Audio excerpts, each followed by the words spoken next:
Oi, gente! Quem sou eu, né? Pois é, o que que eu estou fazendo aqui? Por que que vocês estão se dando o trabalho de prestar atenção nessa aula que eu chamo de aula de introdução ao curso de escrita criativa, que tem a finalidade de ensinar vocês a escreverem mais e melhor. Quando eu digo mais e melhor, parece uma coisa muito pretensiosa da minha parte.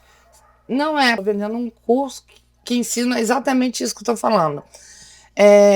Eu vou ensinar aquela pessoa que tem aquele texto guardado na gaveta há 200 anos a dar uma olhadinha para ele com carinho e falar assim: poxa, isso aqui é uma ideia boa, eu posso desenvolvê-la melhor, ele pode ficar melhor. E para isso a gente tem várias técnicas. E além das técnicas, tem os macetes.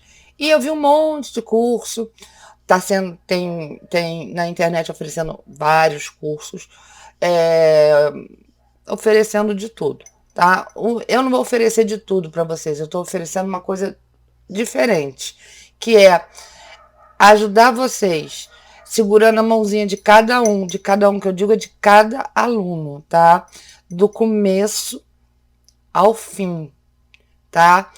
A aprender da ideia à criação, da ideia à publicação, né? Dessa coisa maravilhosa que é escrever e escrever o melhor que você consegue para publicar ou não. Você decide se vai querer publicar ou se você vai continuar com o seu textinho guardado na gaveta. E vou ensinar também que é um caminho árduo, solitário, difícil, mas ele pode ser extremamente prazeroso. E por ser prazeroso, quem está afim quem já tem alguma coisa publicada pode melhorar, entendeu? Ou está querendo melhorar um texto, ou está querendo escrever uma coisa de nível técnico, mais uma linguagem mais coloquial para a pessoa leiga, é um curso que também serve, tá? A pessoa que escreve poema e não sabe o que vai fazer com aquele monte de poema, também serve. Eu escrevo só um continho, também serve. Eu escrevo frases soltas, serve também. Eu escrevo é, eu escrevo um livro que a ideia é a fotografia, tá? E quais são os textos que eu vou usar para fotografia, também serve. Gente, dentro desse âmbito enorme que é a escrita criativa, serve para quase tudo, tá? Eu não vou dizer para vocês que serve para todos os tipos de texto, que, por exemplo, TCC, não, eu não sei fazer TCC, eu não gosto de fazer TCC, e TCC tem regras e normas que é dada a cada aluno para fazer daquela determinada forma. Então, o TCC não é a nossa praia. Então, se você está aqui por causa de um TCC, sinto muito, mas vai ficar para a próxima. A não ser que você goste muito da minha cara linda e queira fazer um curso de escrita criativa. Aí você pode ficar e eu vou ficar muito feliz, tá? Mas fora disso, não é focado para isso, pelo menos não os primeiros módulos. O que eu quero ensinar nos primeiros módulos desse curso é tirar a ideia da sua cabeça, da onde tirar a ideia, entendeu? Não só da cabeça, mas botar uma ideia na sua cabeça, pegar essa ideia como uma sementinha, a gente vai regando, ela vai crescer e vai se tornar uma árvore muito frondosa. É isso. Aí, lá pro final do curso, a gente vai ensinar a botar na plataforma, nas plataformas, porque tem mais de uma, mas todo mundo normalmente bota em uma plataforma. Mas vamos botar no plural. Botar em plataformas digitais, tá? E você vai autopublicar o seu livro. A gente não trabalha com nenhuma editora, não temos parceria com editora nenhuma. A gente não está ganhando nenhum dinheiro extra para dar esse curso, é porque eu tive uma dificuldade muito grande quando eu resolvi escrever meu primeiro livro, e eu fui fazendo da maneira que intuitiva, só que eu tinha 2 cursos de roteiro, o que me ajudou muitíssimo, mas era roteiro focado para novela.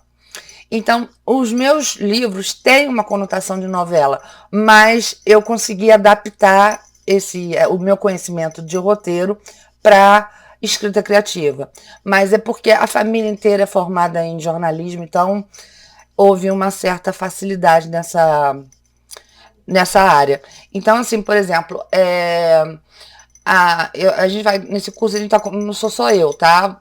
Tem gente que vai ensinar a parte de português, que é uma parte que eu vejo muita gente pecando por falta de adjetivos.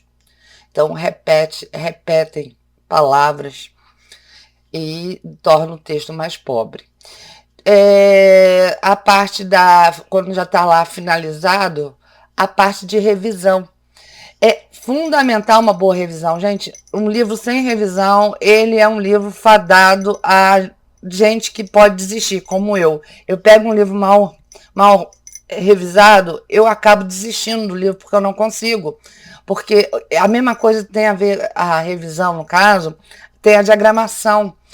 Mal diagramado também, você se perde. Então, o ideal seria facilitar a vida do leitor, porque a gente tem que levar em consideração que os leitores, eles têm várias idades. É uma gama é uma gama enorme. Gente que já lê desde pequenininho e gente que aprendeu a gostar de ler ontem. E essa pessoa que aprendeu a gostar de ler ontem, ela não tem a manha de quem lê que nem eu desde pequenininha. Então, tudo isso vai ser falado, vai ser dito, vai ser ensinado, abordado pelo curso de uma maneira muito simples, muito objetiva e muito direta. E teremos exercício. Para quê? O exercício. Porque, como toda aula, sem exercício não vale a pena. Não fixa. Eu quero que vocês fixem. Não é uma receita de bolo que eu vou passar, porque cada um tem o seu método. Eu quero pegar o seu método e fazer dele o seu melhor. Quer dizer, dentro daquilo que você já sabe, acrescenta as técnicas que eu vou ensinar, e aí a coisa vai ficando melhor, vai acabar deslanchando, entendeu? Então, teremos aulas ao vivo para tirar dúvidas. Teremos um canal, tá, para tirar dúvidas o tempo inteiro. Nós somos 4 pessoas, tá? Tem uma fera em capa, uma capista, que vocês não precisam usar. Ela só vai ensinar como você faz a sua capa. Como uma capa é importante para a venda de um livro. Título, ensinar a dar título, um título que pega fácil, entendeu? Uma pessoa que vai ensinar diagramação, a outra que vai ensinar a revisão, a outra que vai olhar o português, vai dizer que vai sentar aqui na frente, né, como eu estou sentando agora, e dizer, olha, por que não se usa isso? Por que não se usa aquilo? Por que isso não existe? Por que isso é errado? Entendeu? Então, tudo isso, gente, que eu estou dando pulo do gato para vocês, eu não estou escondendo nada. Eu não vejo num outro escritor um rival, eu vejo um igual.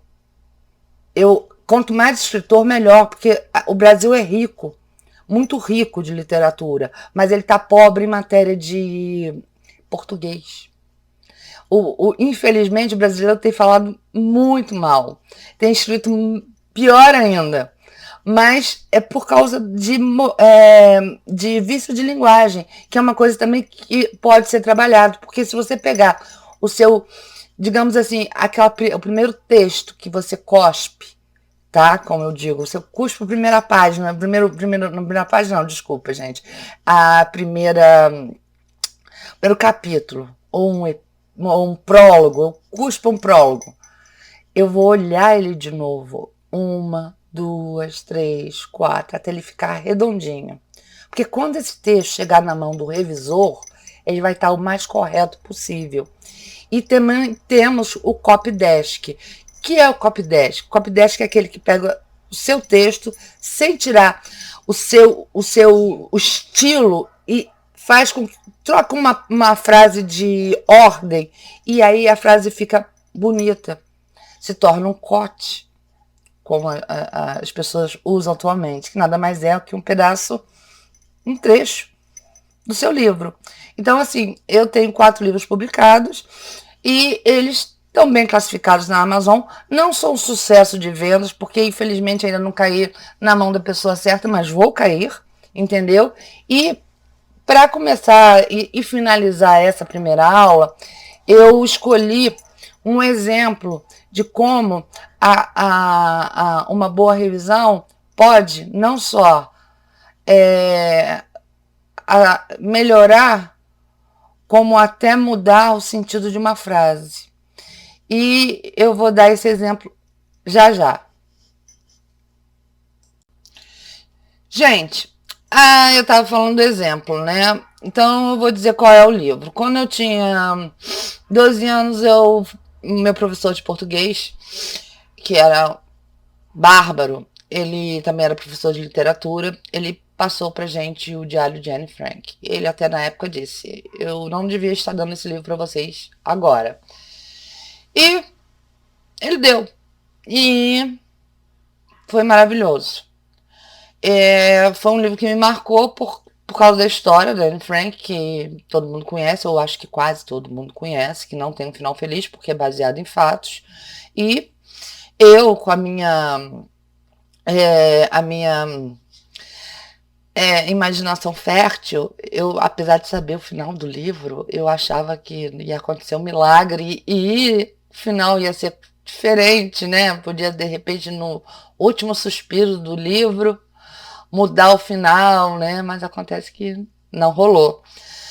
Mas eu tinha 12 anos, né? Então a gente tem que relevar, porque é um livro muito triste, né? E eu me lembrei dele por 2 motivos. Primeiro, porque me marcou e eu gravei, eu marquei, escrevi e decorei um pedaço desse livro, que é muito atual. Porque no livro, a personagem que faz o diário, que é a Anne, ela fala de uma maneira muito bonita do momento em que o mundo está vivendo, que é um mundo em guerra, né? E ela está ali trancada, escondida, com medo. E hoje as pessoas estão trancadas, escondidas e com medo. Então é muito atual. Então, ao longo do tempo, enquanto eu escrevia, tenho cadernos e mais cadernos que eu escrevia para mim, né? Eu sempre imaginava uma cena mentalmente, né? Eu estava ganhando um Oscar, sabe Deus do quê, né? E usava aquela frase como uma frase de agradecimento, né? Então, ao longo do tempo, eu fui repetindo essa frase, repetindo. Aí, um dia, né, numa rede social qualquer, alguém perguntou assim, um livro que te marcou. Aí eu botei Anne Frank. Aí eu até botei, tem até um trecho que eu decorei até hoje. Eu tô com 57 anos e eu tinha 12. E eu tenho uma memória muito vaga, mas eu decorei. Então, para ter certeza que eu não estava botando, digamos assim, botando palavras da boca da protagonista, eu fui colar da internet, né? Santo Google, que hoje, né, a pessoa só não pesquisa se for preguiçosa.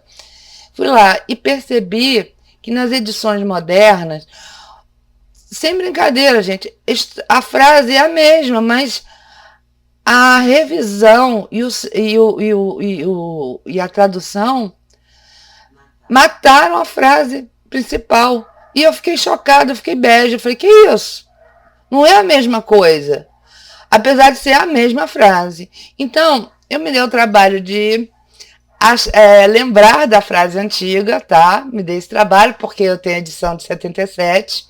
É um livro em vermelho de capa dura, antigo pra caramba, aquele que tem cheiro de mofo. E peguei uma de agora, né? E eu falei, lá estava a pessoa que resolveu resumir o que não deveria ser resumido, deveria estar por inteiro, né? Só que nessa época, em 77,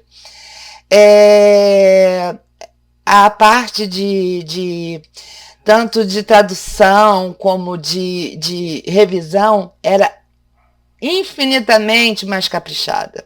Hoje em dia as editoras estão meio que, sei lá, ligando o dane-se para isso. E eu acho isso um absurdo. Você compra um livro e você, às vezes, compra gato por lebre e você fala, meu Deus, tem erro aqui, tem um monte de erro, como é que pode? É assim, a pessoa, eu quero uma editora, e a editora vai lá e faz um monte de bobagem. Bom, mas enfim, deixa a editora para lá, porque a gente não está falando de editora aqui, eu estou falando de todas as editoras de uma maneira geral, tá? Algumas cometem menos esse erro e outras cometem mais, mas eu vou falar dessa frase. E antes de eu falar desta frase, deixa eu só complementar uma informação aqui. Cada aula que vocês assistirem vai ter o PDF da aula. Então vocês vão ter o vídeo e o PDF para vocês baixarem e poder ter ali, fazer depois uma espécie de apostila para vocês terem o conteúdo escrito, entendeu? E eu acho que isso é muito legal, porque às vezes você quer procurar e o seu computador, o seu celular não está à mão e você está apenas estudando, né? Então você tem ali aquele conteúdo na mão, você fala, como é que foi que ela disse aquilo? Como é que foi que ela fez aquilo? Entendeu? E eu acho que isso é importante. Mas, voltando à frase de Anne Frank, eu vou ler a frase atual e vou recitar a original, tá? Então vamos lá, eu vou pegar aqui uma colinha, tá? Tá aqui no meu celular e eu vou ler para vocês tenham um pouquinho de paciência, porque eu tenho que né, limpar a garganta, né, para poder recitar, né, o trecho que, afinal de contas, é de um dos livros que eu mais gosto na vida. Então, a frase é a seguinte, a atual. Para nós jovens, é 2 vezes mais difícil sustentar nossas opiniões numa época em que os ideais são estilhaçados e destruídos, quando o pior lado da natureza humana predomina. Ponto. Acabou. Ok. Bonita a frase. Não concorda? Eu concordo. Mas a frase original era essa. Para nós jovens, é 2 vezes mais difícil manter a firmeza e as nossas opiniões, ainda mais em tempos como esse, em que são destruídos e despedaçados os nossos ideais, onde todo mundo põe à mostra o seu lado pior e ninguém mais sabe se deve crer na justiça, no direito e em Deus. Ponto. Vai me dizer que não tem diferença. Então, se você concordar, não é dar um like, porque eu não sei nem se tem like para dar. Mas se você concordar comigo, põe, concordo com você, professora. Ou simplesmente fala, não, prefiro a primeira frase. Claro, porque tem sempre gente que vai preferir a frase concisa. Por que fizeram isso, eu não sei. Tá? Mas, de qualquer maneira, o importante é a mensagem passada. Tá? E eu termino deixando essa demonstração de como uma revisão bem feita pode suprimir uma frase que poderia ser muito mais bonita na maneira original. É isso, gente. Vejo vocês em breve. Espero que vocês tenham gostado. Espero que vocês se matriculem. Poxa, eu ia ficar super feliz. E não tenham medo de falar assim, quem é aquela garota? Me bota no Google, eu tô no Google, vai me pesquisar. Tem Instagram? Tenho. Tenho Facebook? Não uso, mas tenho. Tenho, sei lá, mais o quê? Tenho redes sociais, tenho sites, tenho tudo. Então, vão me pesquisar, façam um Google, me deem um Google, tá? E vão descobrir quem eu sou, ok? Um super beijo, fiquem bem e até a próxima. Tchau, galera!